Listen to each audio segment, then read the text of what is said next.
This is a Rogue Media Network podcast.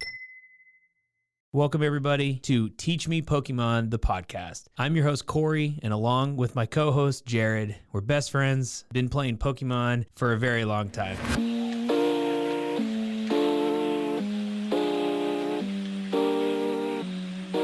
Live from the Sinnoh region, next to the Kanto region. I still can't say it. I'm Cory. We have Jared. We are Teach Me Pokemon, the podcast, educating the world, Jared, on Pokemon the card game. Are you doing great? I mean, I assume you're doing all right. Been a good morning. I'm in a bit of a pokey lull. Lull. I'm.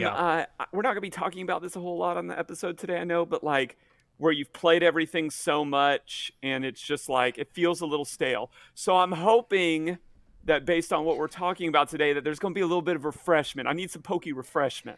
Pokey refreshments are good. Yeah, I guess, you know, I just keep playing live. I've probably played the most live games of anybody in the United States. I think I would put my most games played record up against anybody, and I challenge you right now to find me on there.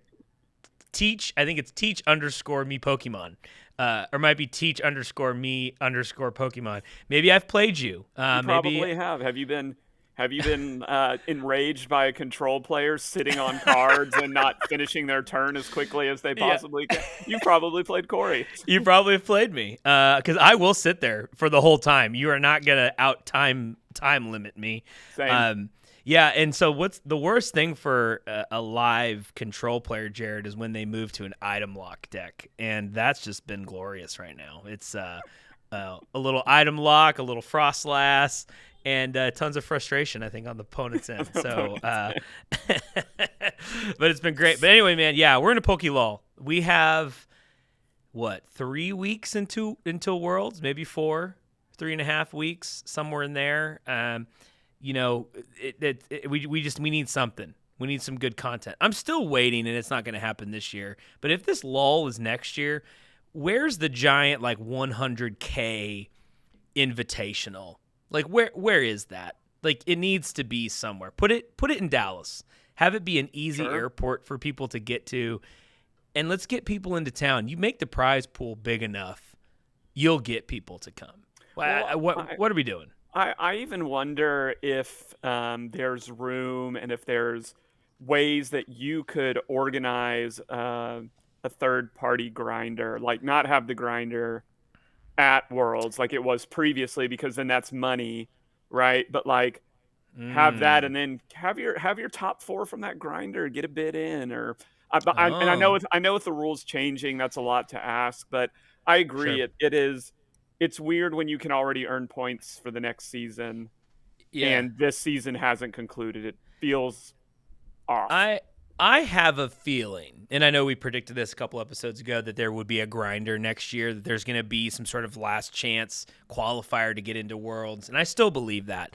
But if that doesn't happen, I'm guaranteeing you, Jared and we're going to put together an invitational the same weekend of Worlds, as long as it's like it's in the U.S. this year, but like not Hawaii. It's too hard to get to. Sure. But if it's in the continental U.S., Jared and I are going to put this on. We're going to guarantee a prize pool of $100,000, and we're going to put this on like the Friday. Well, it depends on what the first day is, and just get 5,000 people in that thing. I bet we get a lot of people.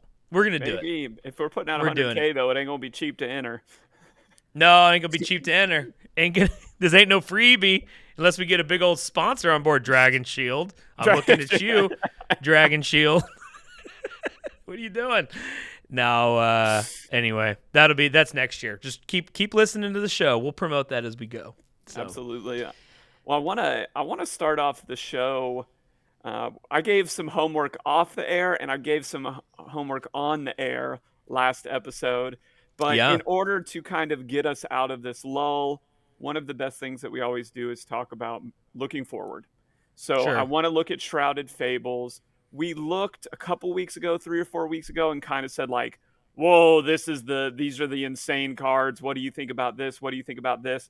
But what I asked Cory off air is, I want you to find the 3 or 4 cards that intrigue you that you would add to something that's already existing. We're not making new decks, right? Sure. But what can you take from this set and add to an already good existing card or an idea, and it gives you something moving forward. So last week we talked about what is. This week we're talking about what's coming.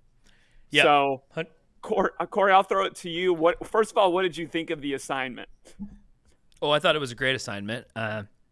In typical me fashion, in school before a test, I would study about 20 minutes before the test. So, in typical procrastination, you sent me the notes about 20 minutes ago, and I looked at my cards. So, yeah, I spent a lot of time on my homework.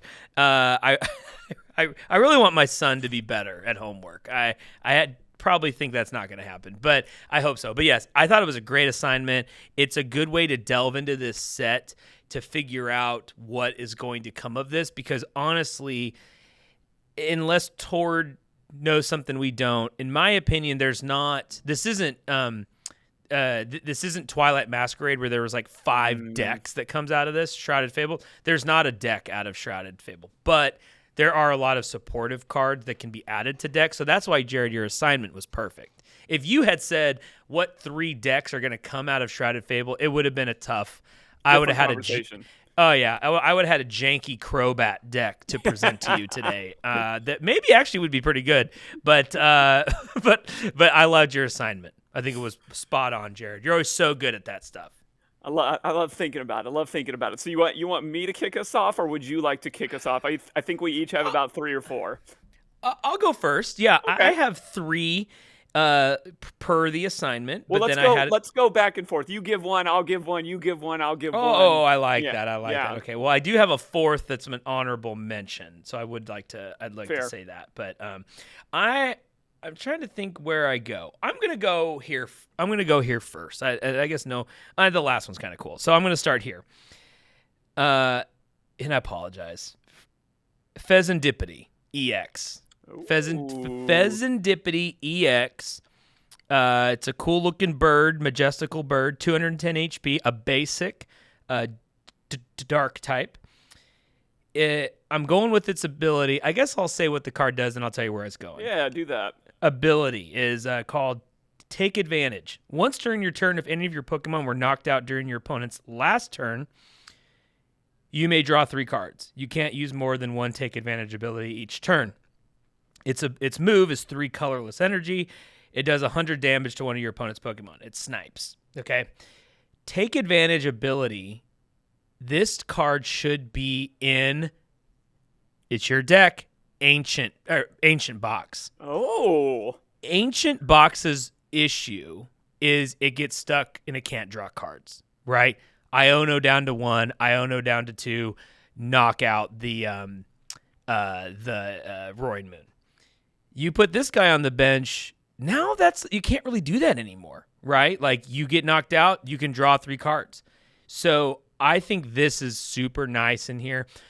It gets you more than Mew does, because let's say you Iono down to 1, they knock out Roaring Moon, you have 1 card, you draw 2, your card for turn, you don't like those, you only get 1 more card if you're Mew.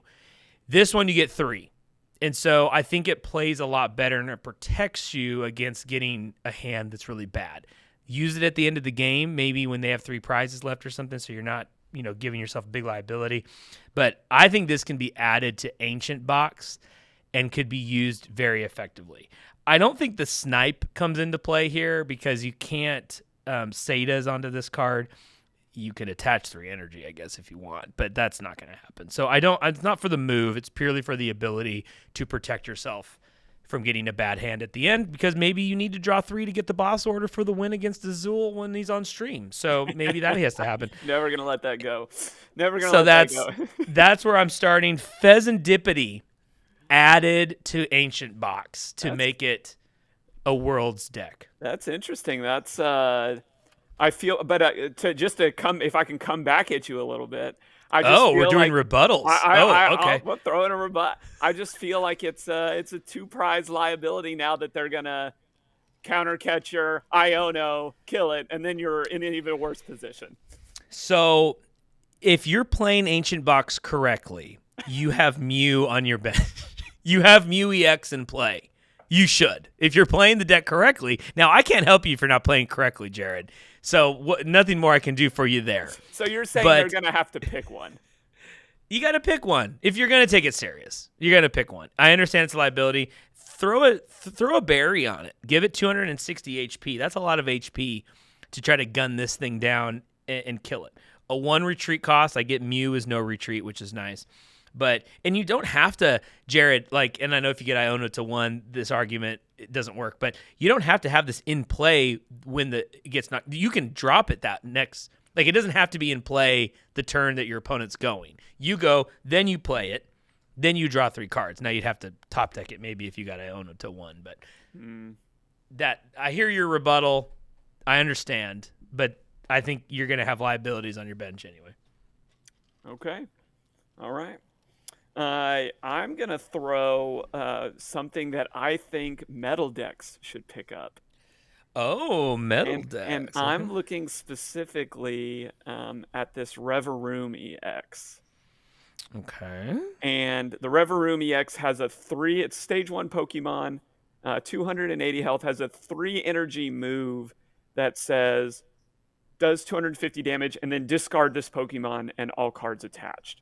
So one of the most popular cards that we have right now that we know in our meta that speeds up energy is Metang. I think this is a wonderful partner for Metang decks because in the same way that my partner here argues that all Lost Box decks are really comfy decks, I really think all metal decks are Metang decks. So I think Metang is the superstar of what most people would call a Dialga deck.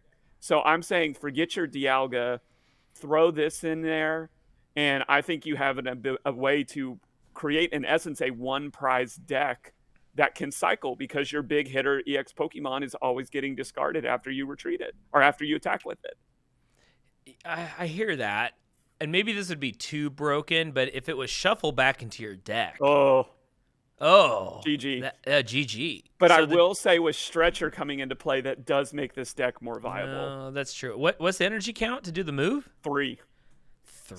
So you attach, you got 2 Metangs on your bench. I'm imagining you're attacking every single turn. So you running 4 rods here? Yeah, and it already runs 4 rods. Like most Dialga decks are running a lot of rods. So I'm saying get rid of your Dialga. You could start hitting really quick with this. And also look at the other move is really interesting as well. It's 1 energy move.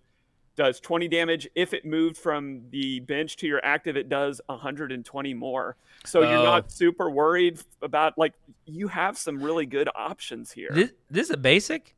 This is stage 1. A stage 1. Okay, so you can't pop somebody. Can't pop it. Second. Okay, yeah. That's okay. And no ability, right? No ability. Just hidden. Okay, I like that. I think that could definitely be added in a Dialga deck to provide you some outlets there. Yeah. Okay. And then when it dies, throw your Mimikyu out there. Throw your Ogerpon that doesn't get hit by abilities. Sure. Just run the hit and run game with that stuff. Let's go. All right, and I like its Reverum because we've covered in the past. Reverum is just the better draw support card for other decks. We don't need to get back into it, but I feel like this is what it's like to be you, where you're just purposefully attacked every episode on the mistakes that you've made in your past. I'm learning to cope with it. All right, cope with it. I'm coming back to you. Okay. What else do you like? Okay, so my second deck here. I'm going with an oldie but a goodie. This card has seen tons of play in its past. It has a strong, Jared, like a strong family name, like the Rockefellers or the Kennedys. And in Pokemon, it's Zoroark because Zoroark is just a You were wrong about that. Strong name. Zoroark, stage 1. My photo cut it off here. I'm assuming 120 HP. That's just my assumption. It could be more or less. Doesn't matter about that. We're going confirmed 120. Confirmed. We're going to the move. Okay. Two colorless energy. A double colorless gets you there. 60 damage times the amount of EX and V Pokemon in play. Okay. what are we doing? That is so gross and so very good. And like, I don't know, Jared, do you smell it? I smell it. Charizard Pidgeot partnered with Zoroark. Oh, baby. That's taking candy from a baby. Like, you can throw a Zorua on the bench. That's all you have to do. And it's so scary for your opponent because you already have a Charizard, you have a Pidgeot, you most likely have a Rotom at one point, you probably run a Lumineon. You can easily get 5 EXs in play in a Charizard Pidgeot deck. You already have 2 all the time. Well, but hold on. This says for each of your opponent's Pokemon. And each of your opponents. So that's why we play this game, because I read the card wrong. So that's awesome. Not as good anymore. All right. I'll still spin it. Okay. I would say you still can run it in that deck. This is what happens when you do your homework 20 minutes before the test. This is what happens. And you know what? Jared, I'm going to be a man about it, because you know what we could do? We could edit this out and we could redo it. Not going to do that. I will run. I will pivot, which is what we do. You got to do that in Pokemon sometimes. In Pokemon, when your opponent runs 2 Diavoluters and you're like, what the heck? Like, you had to pivot. So I still think Charizard Pidgeot, and I think it's a good counterplay because it still can threaten what your opponent is trying to do. If they want to drop another EX or V in play, now you have the Zorua on the bench, you Pidgeot the Zoroark, or you have it, and then you get the double colorless.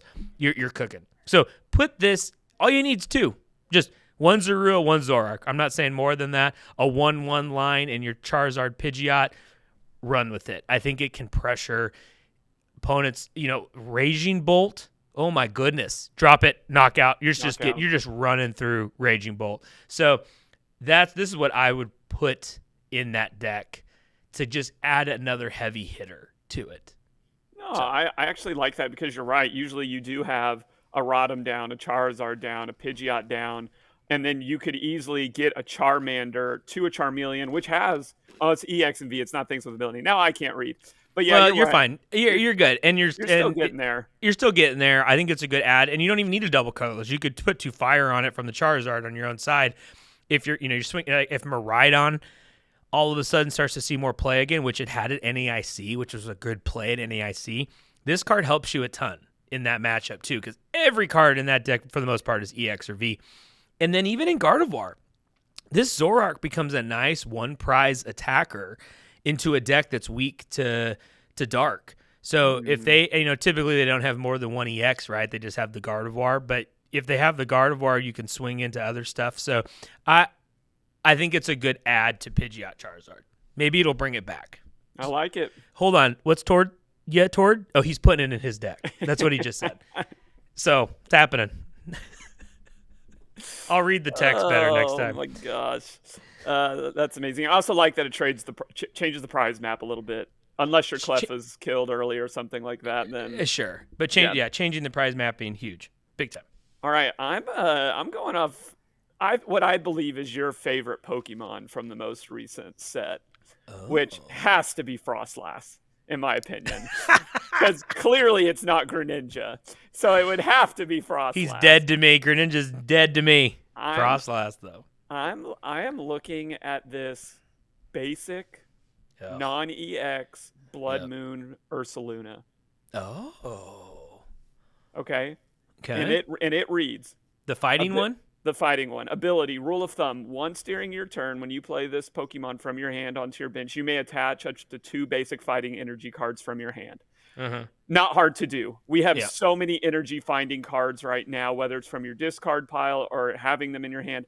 I think you're always going to be able. I will also throw this as a 4 energy or 4 retreat Pokemon, so a baton works on this. I want you to keep that in mind. But its attack for 3, so it's 2 fighting and a colorless, says 100 damage plus 30 more damage for each damage counter on your opponent's active Pokemon. Yeah. Are you kidding me? Yeah, that is pretty crazy. Are you kidding me? Like, this deck doesn't really need a lot of other support. You only have 1 prize Pokemon. This thing is murking things down. 5 damage counters, 250 damage. And Yeah. you know how those nothing is out of the range of this easily. If one dies, who cares? Slap another one down, put some energy on it. I Yeah. think this is Frostlass's perfect partner in a one prize spread with a big hitter. Things are going to die on the bench. You can run de-evolutors in this. Yeah. This Blood Moon Ursaluna is the stuff. And then throw in an EX if you need to get a finish at the end of the game. It's really smart. Yeah, I looked at it. Yeah, it reminded me, and I couldn't remember the name, but in the Wheezing deck that I ran at NAIC 5 years ago or whatever, and it had the heavy hitter. What was it? It was like the Wheezing spread, but then there was the other Pokemon that came in that was like does X amount of damage based on how many damage counters are on. So you always could threaten with a heavy hitter in a spread deck is very key. Is very key. I like that. I looked at that. I thought this is a really good card. This is a really good card. And I like your fighting weakness into a lot of things that are coming out and up. I think it's a good weakness to have. Again, you're not worried about the weakness of it because it's a one prize Pokemon. 150 health. Yeah, big time. Yeah, I mean we're coming up to a world where the game board is going to be 8 bench again, and there's going to be heavy hitting based on how many are in play. And guess what? That thing is weak to fighting. So, like, you just have some avenues with that. I love that. That's a great card. You might have ruined my honorable mention, but I'll still go with it anyway. All right. My number one. We're at number 1, right? Yes. Number 1 and then an honorable mention.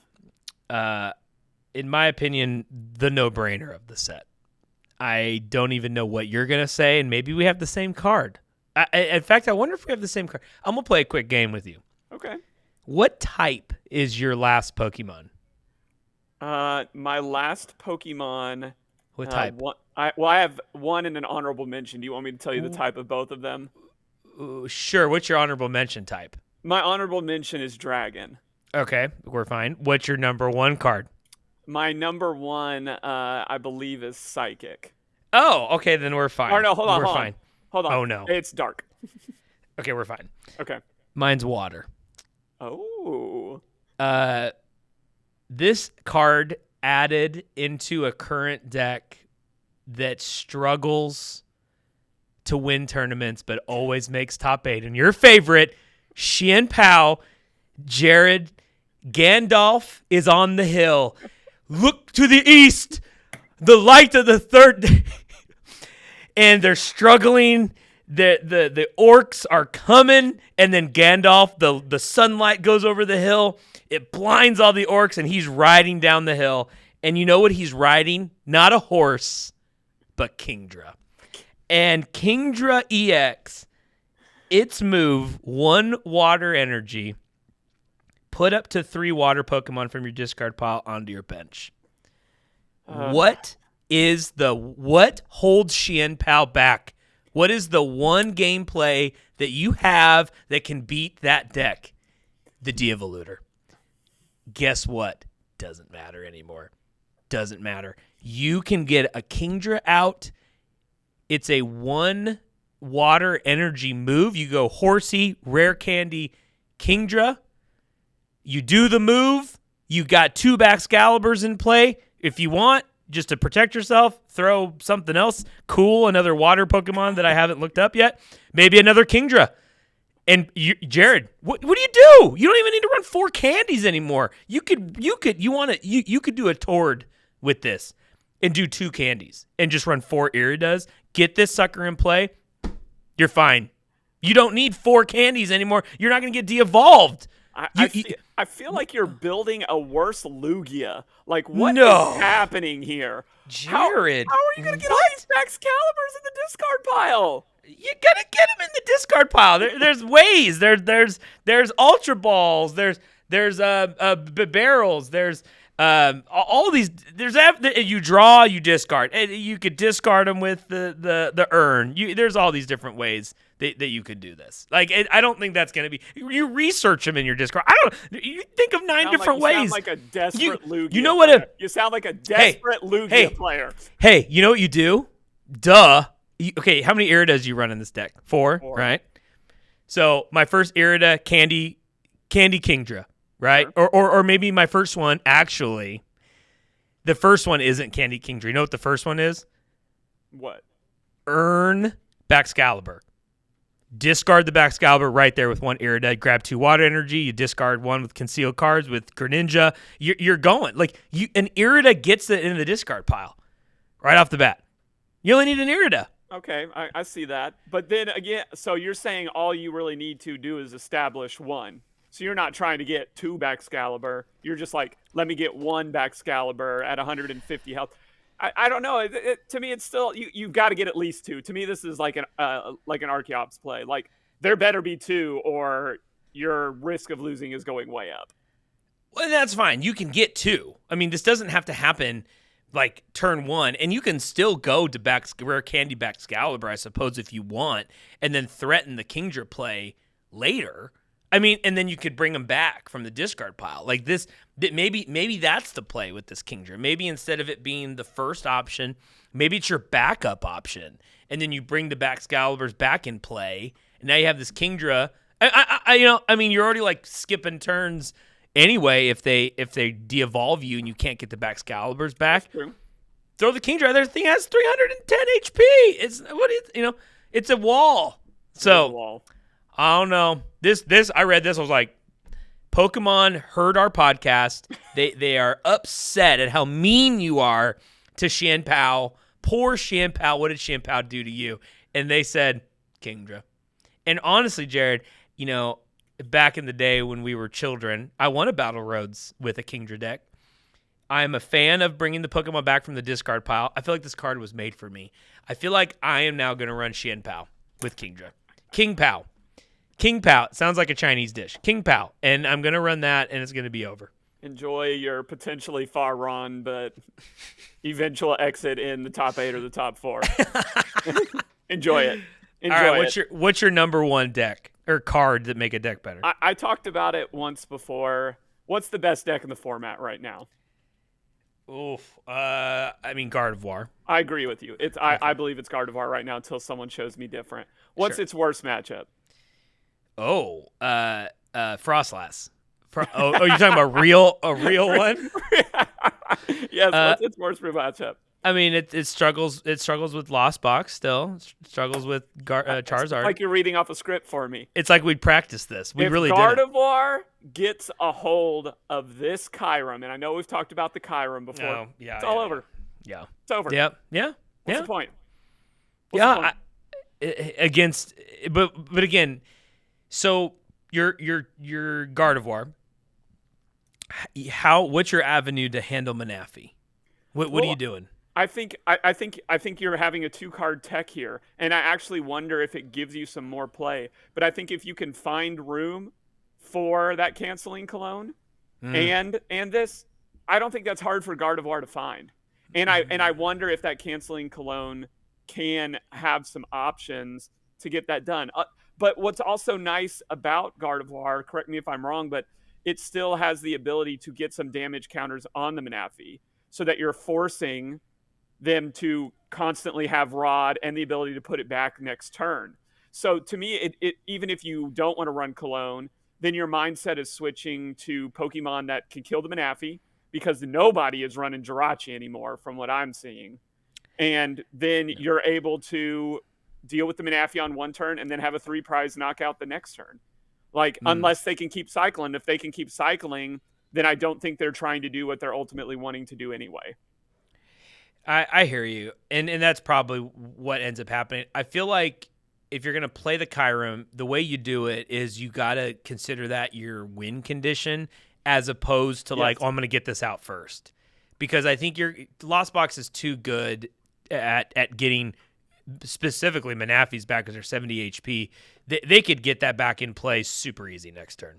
Super easy. You're going to have a Rod and a Nest Ball, or a Rod Buddy Puffin, and a Puffin, and it's back in, and you've however many resources you've spent to get that off, you're done. Now, if you're going the route of the canceling cologne, I kind of like that a little better, because you are, in essence, knocking out, I'm assuming you would knock out the Manaphy plus 2 Comfies is what you'd probably do there.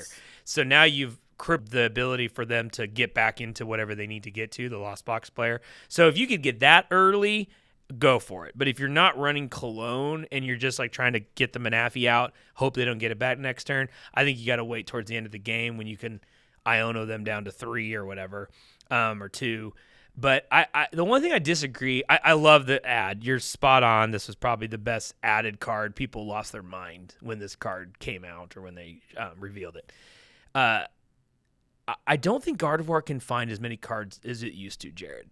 And I know you're like, because the old version, you could draw 12 cards in one turn, and that wasn't even trying very hard. This version, it's not quite the same. Like, you most times in a perfect world, you have 2 Kirlias and then the Gardevoir. That's best case scenario. Most I've seen now is 1 Kirlia, 1 Gardevoir is pretty like on average towards early to mid game, or especially late game. This isn't in the past where you had 3 Kirlias, Gardevoirs.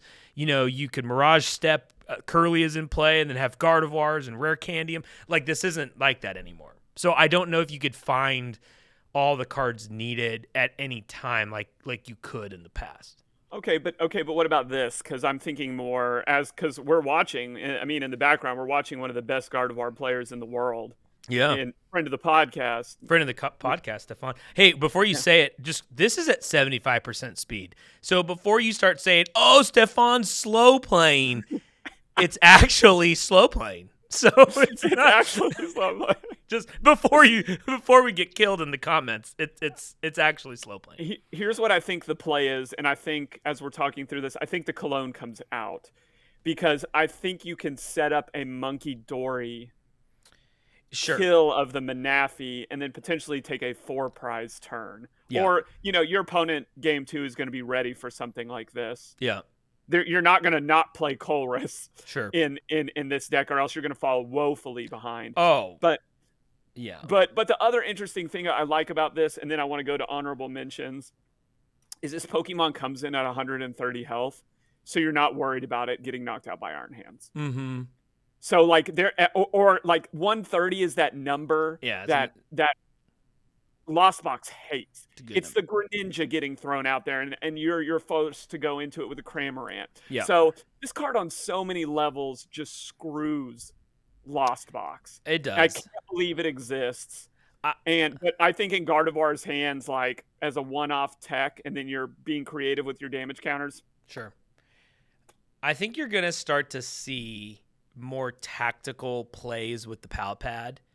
And I imagine they start getting put back into the deck after they're played. And maybe they'll risk 1 in the beginning just to get going. You got to get going.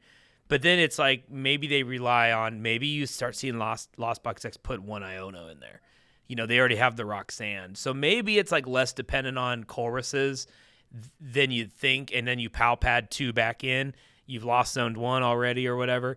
And then you just don't play them for the rest of the game. So maybe there's going to be some ways that a player like Andrew behind us here probably is like 2 steps ahead in thinking that, and maybe they're like 1 turn where they're risking it, and just like, okay, don't get the Kai, or like I have the Manaphy, don't have the Cologne. But the minute the Manaphy gets knocked out, maybe the play instead is Pal Pad, as opposed to Super Rod the Manaphy back. So I don't know. There could be some interesting counter plays. Whenever there's the most broken card, there is counter plays that start to come out, which is what we love about Pokemon. Yeah, that's what we love. You got to adapt and go. Talk to me about your honorable mention. So you had brought up Blood Moon fighting type, right? Yes. In typical Cory fashion, I thought of, well, instead of just like trying to accelerate the spread game with like a big knockout guy, let's just slow play it even more, right? It's all about the long game. So I thought, let's put in the Evital, which is a basic. I had that on my 10 list. Oh, you did? Okay. Didn't crack that, but yeah. Didn't crack it. 120 HP. It is a dark energy required, so that is a little sucky as opposed to like 1 colorless. But it's 1 dark energy. Put 2 damage counters on your opponent's Pokemon that have damage counters on it. So you're Frostlassing, you Evital now. Now you're just so much spread is happening. This was like the old Tapu Koko.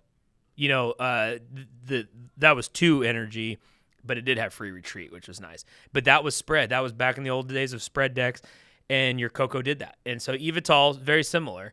And I think that was my honorable mention, is that could be added. I've been playing tons of Frostlass right now. So I do think the Bennett is the best partner with it, with the item lock.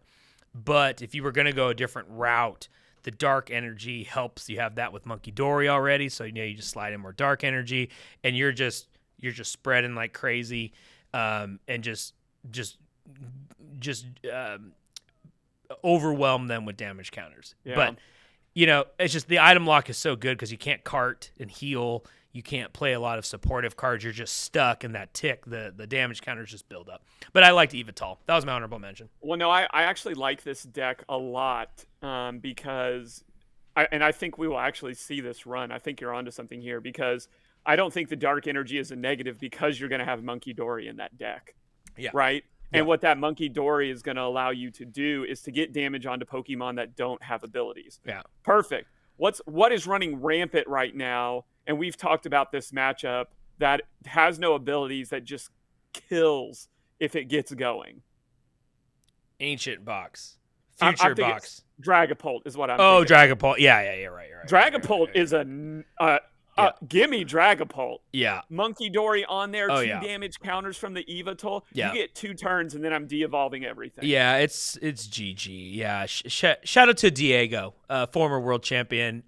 Played him on live, didn't go well for him. But it was because you have Dragapult, you can't rear Candy, and it's the Bennett, and it just locked him down. But it is more the Monkey Dory. I mean, really, you need one turn where it's the Draculac, whatever you say, the middle one, the stage 1, where if that, just one turn of the Frostlass ticks gets it to 2 damage counters, 4 damage counters, you Monkey Dory, you're at 7, you're in de-evolve range within a couple turns. So, yeah, the Evital would play well in that matchup. So that was my honorable mention. I like it. I'm saying, get rid of the Bennett and just go Evital, Monkey Dory, Frostlass. The item lock is too good. You can't, Jared. The item lock is too good. Let them play their items and put their Pokemon out there. What do we care? What do we care? All right, my honorable mention is a stadium. It's a stadium. Okay, all right. Mention is a stadium. All right. And I think this has. I think we will see this in a lot of different things. So I'm flexing this. I can't get over Academy at Night. Okay. Once during each player's turn, that player may put a card from their hand on top of their deck. This, to me, for every deck that wrestles with getting Iono, is Iono insurance. So, because what you're right, the weirdest thing that we dealt with Iono, with Marnie, that I've made mistakes on, is your deck getting messed with when someone Ionos or Marnie you? Yeah. No, your cards are going to the bottom of the deck and your deck is staying intact. So, for all of these decks that just struggle with getting Iono, my mindset is put that supporter that you're not playing this turn down. Put it on the top of the deck. And then you're sitting ready, whatever. If it's an Arven, if it's a whatever, it's your insurance policy against Iono. And yes, reset stamp, unfair stamp, can't do anything about that. Maybe this popularizes Judge again if this becomes more popular. Yeah. But right now, Iono is the card. And for a stadium to get down, there's room in some decks that don't want to get Iono'd for you to do this. I also like it specifically in Future Box because Future Box doesn't feature a lot of stadiums, gets Iono'd a lot, and I think it makes people choose if they've got a vacuum in hand, whether they want to get rid of the baton or get rid of the stadium, and do they value the Iono or do they value you dying and not being able to move energies a lot. So this is, in my opinion, an Ancient Box, Raging Bolt. I think this would work really wonders in Raging Bolt or even in Future Box. Interesting. Yeah, I have to admit, I think I probably just glanced at this and kept going because you think of, what cards are like, discard the top card and if it's an energy, attach it, or that kind of thing that's pretty normal in Pokemon, and it's like those have never been the best cards ever, really. But you're thinking of it in an insurance way, and that's you, Jared. Life insurance, business insurance, writing a will. Like, you're so good at that stuff, and I'm like, yeah, what insurance? I don't even know how to spell that.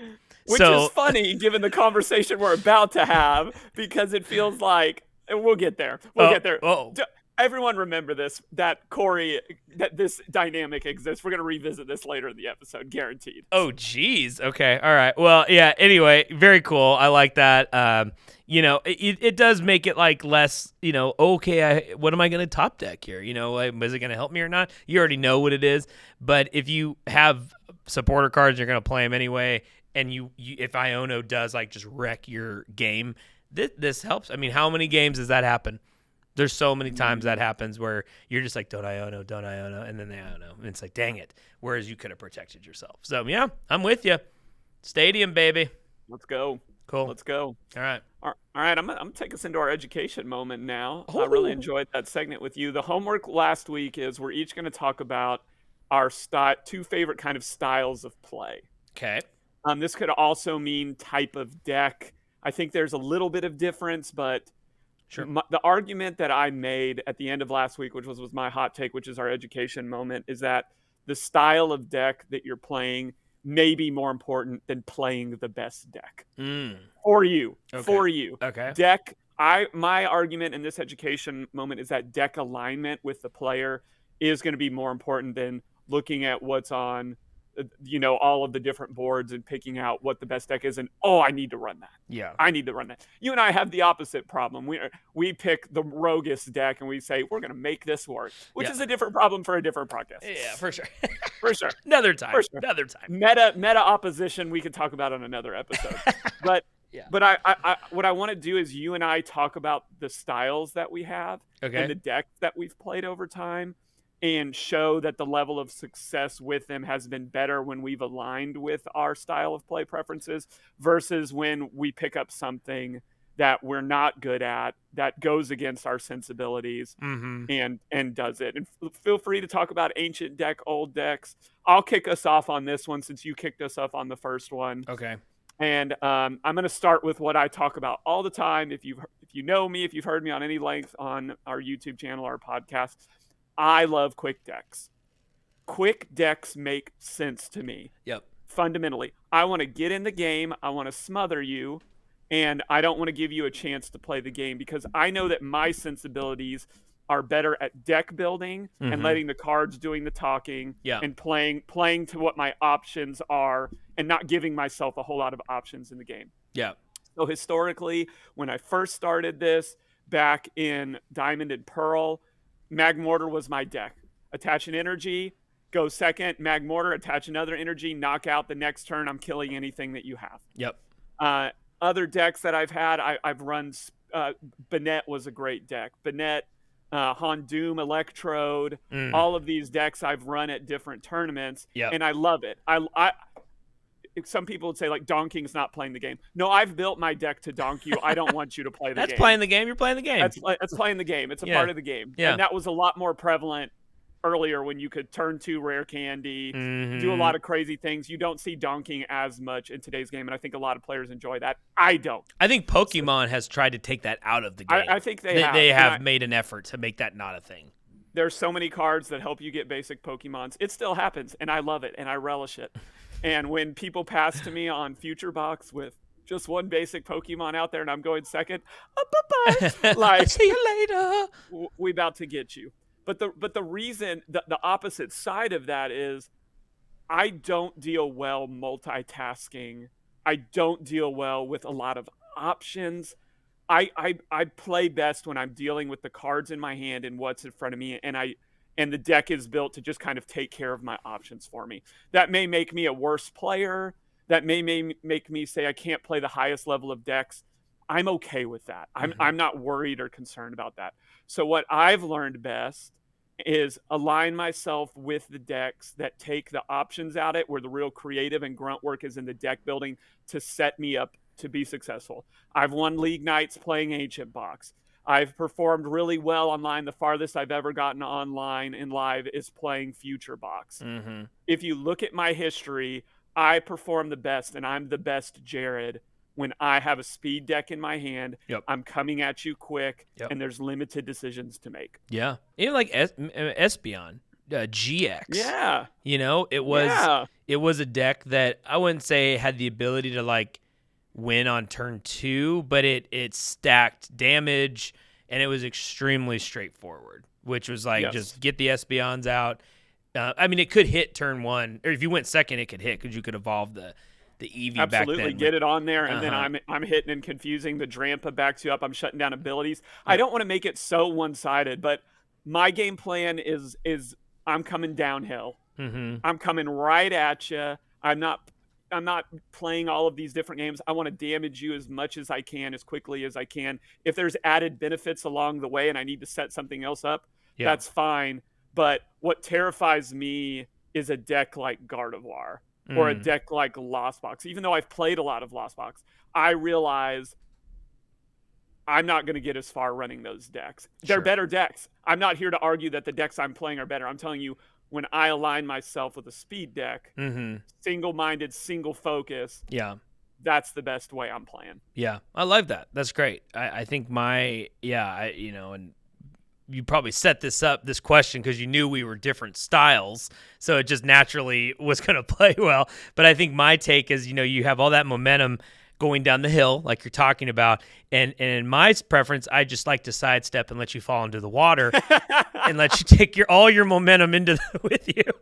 And so, I mean, I think like I've always enjoyed, the control deck, the spread deck, or the setup deck that's going to fall behind in prizes, but will then, catch up and win the game at the end. And a lot of times that does, you get your opponent will overplay their hand. They'll over-attach energies. They'll discard a super rod because they're trying to get the turn 1 knockout. And then that comes back to bite you 9 turns later when you can't play that card for resources anymore. And so that has always been what I've performed on the best and what I've always enjoyed the best. I think it kind of is another way to play the game of Pokemon, right? It's not just the straightforward who can get the 6 prizes first. It's, just give up. Like, just quit. I'm not going to collect 6 prizes, but neither are you, and you're just quit. And so I think I enjoy that. I want to differentiate a little bit because you talked about a number of different types of deck, and I want to. Oh, you said 2. Yeah, I want to parse that out. So, okay, in the example you're giving, are you talking more? If you had to pick one, like I would say that Gardevoir is a different style of deck than Control. Oh, 100%. Yeah. So, what would be your number one preference? Like, if I said you had to be a comeback late game. Gardevoir Gallade in the old days, Gardevoir now, or would you say no? I would take a control deck over that, or a spread deck. Which, knowing you, those are your 3 decks. But not saying you can't play other decks, but given the opportunity, you're playing one of those 3 decks. It's funny because I don't just say, well, I've done well on those 3, so I'm just going to play those 3. It's like I just gravitate towards it, and then it's all of a sudden I look up and I'm natural. I'm like, oh. Yeah, shoot, I'm doing that again. Like I'm playing, there was 2 camps back in the day of, were you a Seismitoad player or not a Seismitoad player? And I loved playing Seismitoad because you could just item lock them. You item locked and it still just it wasn't necessarily spread, but your opponent just couldn't play the game. And I think there was a lot of item cards back in the day, and they didn't, a lot of times those cards weren't, they weren't item, tool, stadium, trainer. A lot of times they were like, all the same kind of thing. So you just really couldn't play. But so I've always liked that. But yeah, I think the control deck is probably the go-to for me. I think I've always just enjoyed being able to build a deck in whatever way that I can counter these 9-10 decks. And the pathway to victory is pretty straightforward as long as the right cards, they're not prized or you can get them or whatever. And just frustrating my opponent. I think that is like the core of that, is to just see the look on the face knowing like, oh, this is over in 3 turns and there's nothing I can really do about it. And I feel like, hence the name Control, is you have more control in those games than you do, say, in other ones. Like you talked about building insurance into the Iono. Well, you can Iono a Pidgeot deck. It's probably fine. Like, sure, Iono me. I don't care. And so that's probably where I've always gravitated to there. I think of the other 2 I do love Gardevoir, and I like decks that can fall behind and you can catch up and win. But I just think the spread is always more enticing to me. I think there's something just like as it builds. Like I always wanted back in the day like Flygon. I don't even remember Flygon, where it was active and it spread the damage counters. I always loved that. And I think when Vet Frost last came out, I was like, oh, duh, this is what I'm going to run. And so I just shouldn't have done it with Greninja. But that's a whole other problem, whole other issue. But there's history there. There's history there. So I think the spread is fascinating because it's just such a build-up. And you're just like, and it's so fascinating to see what your opponent's going to do. I think maybe I enjoy that too. And that's in control as well. It's like, okay, I'm going to do this. Now, what are you going to do? Like, are you going to penny? Are you going to try to escape cart 5 times? Like, what's your play here? And I think that is always so fascinating for me in those type of decks. So those would be my top 2 of that. I know spread wasn't really in your top 14 or what we did last week, but I would say that would be the play styles. That's what I enjoy. I like that. The other deck that I really enjoy playing, and I'm, again, not recommending this at all, but if you look back through my history, what is the other common thread that you've seen? I've had some level of success on these style of decks, but time and time again, given the opportunity, I will put this style of deck together, and you always recommend against it. Oh, flipping coins. Give me a coin flipping deck. Give me it makes sense to me. I get it, but give me Skittles, give me the Ho-Oh, the old Porygon that I could match your weakness. I just had to hit 2 out of 3 coins. No, I hated that deck. I am not recommending it, but coin flipping decks, dice rolling decks make sense to me. You're not even remembering what was the big flipping one that I just hated more than life itself. It was Gengar, that stupid Gengar, where it's like, knock me out, but I might take you with me. That was the Stormfront Gengar, yeah. The worst. I hated that deck. That's true. I don't mind if you have to flip either. Yeah. Let's make it interesting. But I would call those risk-reward decks. Sure. And if you've listened to any other episodes, that's a path win. Yeah. Right? That's a mega path win. Sure. Because it's so much is dependent. And those are fun decks. Like there's a few of those out right now. I don't really care for any of the flippy decks right now. Wug Trio. Wug Trio. Wug Trio is the big one right now. Absolutely. Do it, man. Flip those coins. But one is very appropriate. Aggro, I think, lives in any meta based on what the set. Take your flip decks to League Night and have a little bit of fun. Have you played? I hit this on live a couple days ago, and I thought it was kind of creative. But it's the leaf guy. It looks like a tumbleweed, and Bramble, right? Yeah, for more prize your opponent's taken, it gets more HP, and then it flips coins 80 times the amount of energy on there. Flippy deck right now. This dude, man, it was crazy. It was like Fortress. So he was like killing himself and then Ionoing me. And then this thing had at one point this dude had 350 HP on this guy. And he had 6 leaf energy and 2 reversals. So he was flipping like 12 coins. You had no chance. Oh, that's not enough risk for reward for me. That's more of what I would call a guarantee. Yeah, he was hedging your bets. He was doing like turns where he's like 800 damage, like, and just emojiing me. And then at the very end, I was like, "Oh, and Diavoluter," and I win. And then it was like I kind of felt bad for him because it was like, "Oh, your guy has 350 HP. Awesome. You know how much the basic has? 50. So it doesn't really matter." But it was a fun deck. It was a fun deck. It is a fun deck. Kudos and they to him. Are fun. And I think that's what I enjoy. Like, there's just fun decks out there that are flippy. Do you remember there was an old Executor that our buddy Aaron would play, and he would sit at the kitchen table, and there was the not Seviper, Sceptile. That it was for each leaf. It was like 2 energy. Yep. So he'd have like 5 leaf energy on the Executor, which is really like 10.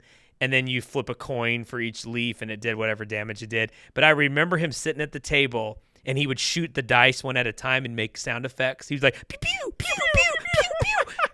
And it was like, Aaron, just roll them all. Like, roll all 10 instead of this one-off, make a noise.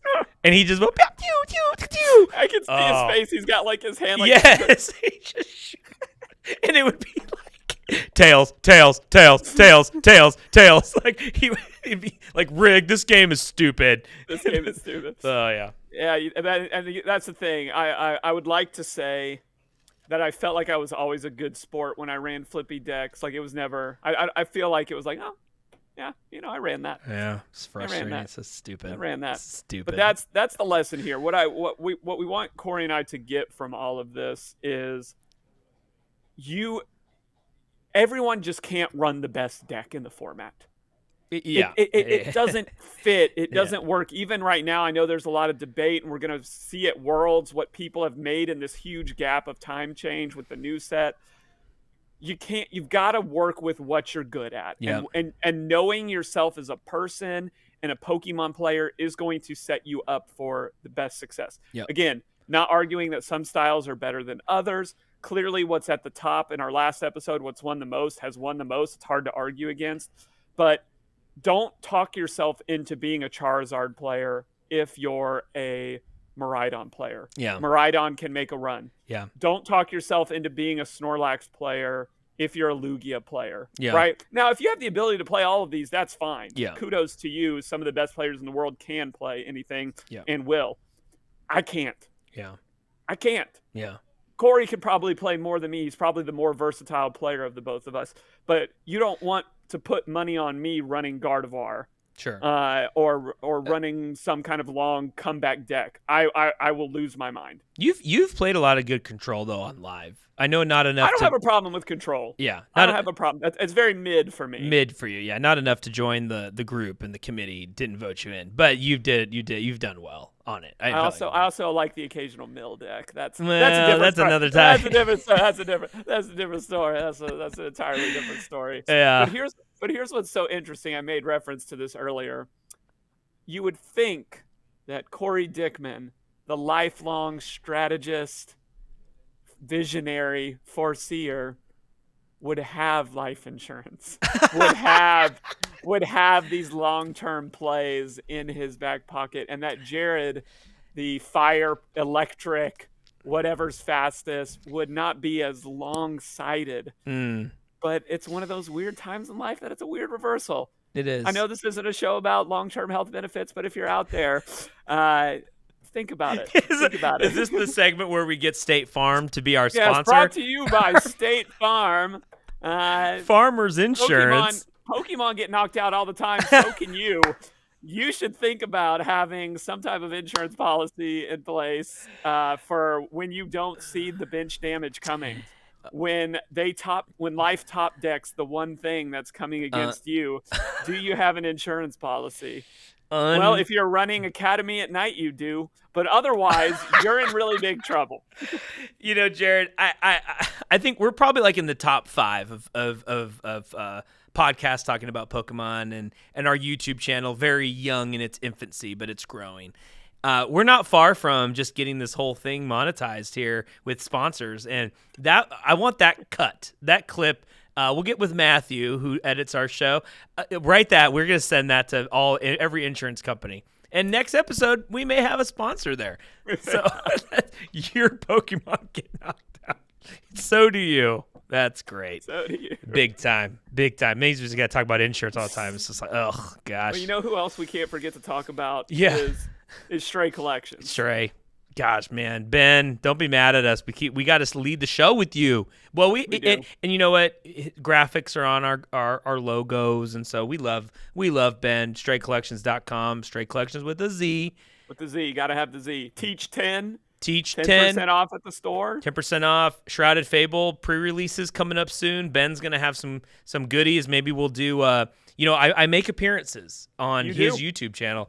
And he does a great job. They're basically titled "Competitor versus Collector," and he does a great job with the thumbnails and the graphics. And so we'll do that with Shrouded Fable to open up a box. And in one way, I've kind of already done it, but we did a Japanese box, and so I've opened up Shrouded Fable, or it's not called that. But I had no idea what the cards did at the time. So this will be a little bit better when we do it together. But yeah, Stray Collections, shout out, dude. Killing it, Ben. All right, Well, bro. and if you need insurance, if you need to collect cards, whatever, send any of us some likes, some subs. Thanks for keep watching. Yep. It's a lot of fun to get to make content for our friends and fans out there. Keep helping us grow. Recommend us to your friends. Get them involved in the game, because there is nothing to indicate that this scene is going to slow down anytime soon. Nope. And it would be fun to show up at a regional and meet some of y'all. Yeah. And hope your season's going well so far. It's crazy to think the season's already started. League Cups and challenges. We haven't even had Worlds yet from last season. So all that stuff's really cool. And then as we head into the new format and new prizing and invite structure, we'll see how that impacts, the first regional in Baltimore coming up. You probably will see us in Louisville. So, we'll see. RK9, we need to get in. So we'll see what up. But anyway, thanks as always for listening, subscribing, following us, commenting with us. And Jared, as always, we will catch you later. You can find us at roguemedianetwork.com. Teach Me Pokemon Podcast. Come and dive with us.